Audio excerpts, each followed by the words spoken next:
Avant de plonger dans cette histoire incroyable, pensez à vous abonner à la chaîne et à activer la cloche. Ici, chaque récit a quelque chose à dire, et vous ne voudrez pas en manquer un seul. Il était assis à l'autre bout de la table, le dos voûté, les écouteurs autour du cou. Son téléphone éclairait son visage fatigué. Moi, je mâchais lentement, sans vraiment goûter ce que j'avais dans l'assiette. Le silence était lourd. Pas le silence paisible. Le silence qui juge. Puis il a soupiré. Longuement. Comme quelqu'un qui en a assez. Maman. J'ai levé les yeux. Tu ne fais que manger et dormir. Les mots sont tombés sans colère. Sans cri. Et c'est ça qui a fait le plus mal. Je me suis figée. Ma main tremblait légèrement au-dessus de la table. Je voulais répondre. Me défendre. Expliquer. Mais aucun son n'est sorti. Il a continué, la voix plus basse, presque honteuse. Tu restes tout le temps à la maison. Tu ne travailles plus. Tu ne sors plus. On dirait que tu as abandonné. Abandonné. Ce mot m'a transpercé. Je me suis regardée à travers ses yeux. Une femme en robe trop large. Des cernes que je ne maquillais plus. Des gestes lents. Fatigué. Oui. Je mangeais. Oui. Je dormais. Mais ce qu'il ne voyait pas, c'était les nuits sans sommeil. Les larmes avalées en silence.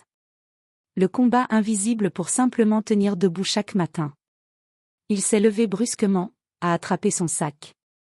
Franchement, maman, tu pourrais faire un effort. La porte a claqué. Je suis restée seule. Assise.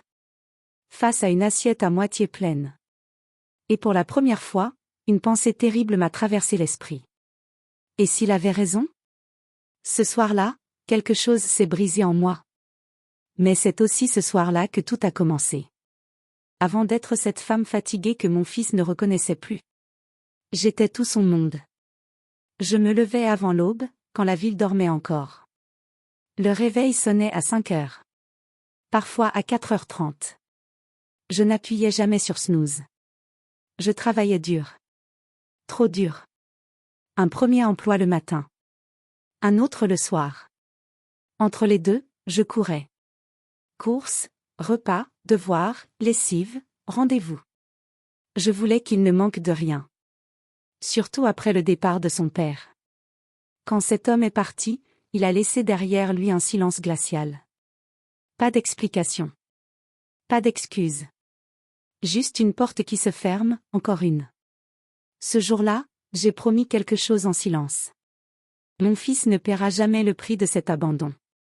Alors j'ai serré les dents. J'ai ignoré la fatigue. J'ai étouffé mes peurs. Quand j'avais mal, je disais. Ça ira. Quand je n'en pouvais plus, je souriais. Je ne pleurais jamais devant lui. Jamais. Mais le corps, lui, n'oublie rien. Les nuits sont devenues plus courtes. Le cœur plus lourd. Et un matin. Je n'ai pas réussi à me lever. Pas par paresse. Par épuisement total. Je me suis dit. Juste aujourd'hui. Puis aujourd'hui est devenu demain. Et demain, une habitude. Sans m'en rendre compte, la femme forte a commencé à disparaître.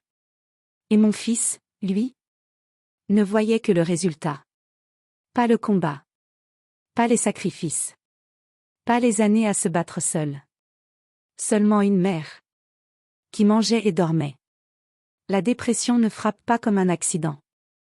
Elle s'installe doucement, comme une ombre qui s'allonge sans qu'on s'en rende compte. Au début, je pensais être juste fatiguée. Puis un peu perdue. Puis, vide. Les journées se ressemblaient toutes. Je me levais tard, pas parce que je dormais bien. Mais parce que je n'avais plus la force d'ouvrir les yeux. Le matin devenait midi. Le midi devenait soir. Je mangeais sans faim. Juste pour sentir quelque chose. Même brièvement. Et quand je dormais, ce n'était pas du repos. C'était une fuite. Je fuyais mes pensées. Les souvenirs. Les questions qui faisaient trop mal. À quoi bon? Pourquoi continuer? Mais devant mon fils, je jouais un rôle. Ça va, maman? Oui, je suis juste fatiguée. Toujours la même phrase. Toujours le même mensonge. Je voyais son regard changer. L'admiration disparaître. La patience s'user. Il ne comprenait pas pourquoi sa mère, autrefois si forte, n'était plus qu'une silhouette sur le canapé. Un soir, je l'ai entendu murmurer à un ami au téléphone. Ma mère ne fait plus rien. Ces mots m'ont écrasé. Parce que je faisais quelque chose, chaque jour. Je survivais. Mais personne n'applaudit quelqu'un qui survit en silence. La honte est venue s'ajouter à la douleur. Et la honte pousse à se cacher encore plus. Alors je mangeais. Je dormais. Je disparaissais. Et sans le savoir, je me rapprochais dangereusement du point de non-retour. Le lendemain de ces paroles, la maison était étrangement silencieuse. Pas de musique. Pas de télévision. Juste le tic-tac de l'horloge, lourd, oppressant. Mon fils s'est préparé sans un mot. Il ne m'a pas regardé. Il n'a pas dit au revoir. La porte s'est refermée doucement. Mais le bruit a résonné comme un coup de tonnerre. Je suis restée là, debout au milieu du salon. Le cœur serré. Les jambes faibles. C'est à ce moment-là que la pensée que je fuyais depuis des mois s'est imposée, froide et brutale. Index revers pointant vers la droite blanc et s'il serait mieux sans moi? Je me suis assise. Puis allongée. Puis j'ai pleuré comme je n'avais jamais pleuré. Pas des larmes bruyantes. Des larmes épuisées. Celles qui coulent quand on n'a plus la force de crier. Je me suis revue plus jeune. Forte. Debout contre tout. Et je ne reconnaissais plus la femme que j'étais devenue. Sur la table, il y avait un petit papier froissé. Un numéro de téléphone. Je l'avais noté des mois plus tôt. Sans jamais oser appeler. Un centre d'aide. Une dernière porte. Mes mains tremblaient quand j'ai composé le numéro. J'ai failli raccrocher. 2 fois. Puis une voix a répondu. Douce. Calme. Bonjour, je vous écoute. À cet instant précis, quelque chose s'est fissuré en moi. Et pour la première fois, je n'ai pas dit « ça va ». J'ai dit la vérité. Je n'en peux plus. Il y a eu un silence. Pas un silence gêné. Un silence qui écoute. Et ce silence m'a sauvée. Ce jour-là, je n'ai pas guéri. Je n'ai pas souri. Je n'ai pas changé. Mais j'ai fait une chose essentielle. Je n'ai pas abandonné. Rien n'a changé du jour au lendemain. Il n'y a pas eu de révélation soudaine. Pas de musique inspirante. Pas de soleil éclatant après la tempête. Il y a eu des rendez-vous. Des silences. Des mots difficiles à dire. Parfois, je sortais du centre d'aide épuisé. Avec l'impression d'avoir remué une douleur que j'avais enterrée trop longtemps. Mais au fond, je respirais un peu mieux. J'ai appris à faire une chose que je n'avais jamais su faire. Demander de l'aide. Certains jours, je reculais. Je retournais au lit. Je doutais. Mais cette fois, je ne me laissais plus tomber complètement. J'ai commencé par de petites victoires. Me lever plus tôt. Ouvrir les rideaux. Marcher 5 minutes dehors. 5 minutes sont devenues 10. Puis 30. Un matin, je me suis regardée dans le miroir. Pas pour me juger. Juste pour me voir. Et pour la première fois depuis longtemps. Je n'ai pas détourné les yeux. J'ai retrouvé un travail modeste. Pas glorieux. Mais honnête. Et surtout, le mien. Mon fils a commencé à remarquer les changements. Il ne disait rien. Mais il observait. Un soir, en me voyant préparer le dîner, il a murmuré. « Tu fais des efforts. » Ce n'était pas une excuse. Pas encore. Mais c'était un début. Et moi, pour la première fois, je ne vivais plus pour prouver quelque chose. Je vivais pour guérir. Un soir, mon fils est resté immobile dans le couloir.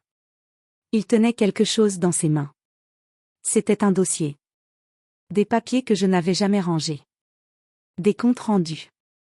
Des dates. Des mots comme épuisement, dépression, suivi. Il n'aurait jamais dû les lire. Mais il l'a fait. Quand il est entré dans le salon. Ses yeux n'étaient plus durs. Il s'était perdu. Maman, pourquoi tu ne m'as rien dit? Je n'ai pas répondu tout de suite. Parce que la vérité est simple, et terrible à la fois. Parce que je voulais rester forte pour toi. Sa lèvre a tremblé. Il s'est assis. Puis il a baissé la tête. Je croyais que tu t'en fichais. Je croyais que tu avais abandonné. Je me suis approchée lentement. Pas pour me justifier. Pas pour me défendre. Juste pour être là. Il y a des combats qui ne font pas de bruit, lui ai-je dit. Et parfois, les plus courageux sont ceux qu'on juge le plus. Il a pleuré. Pour la première fois depuis longtemps. Et moi aussi. Ce soir-là, mon fils ne m'a pas demandé pardon avec des mots. Il m'a serré fort. Comme quand il était petit. Et dans ce geste, il a tout dit. Aujourd'hui, je mange. Je dors. Mais surtout, je vis. Et mon fils sait maintenant une chose essentielle. Avant de juger quelqu'un, il faut se demander ce qu'il traverse en silence.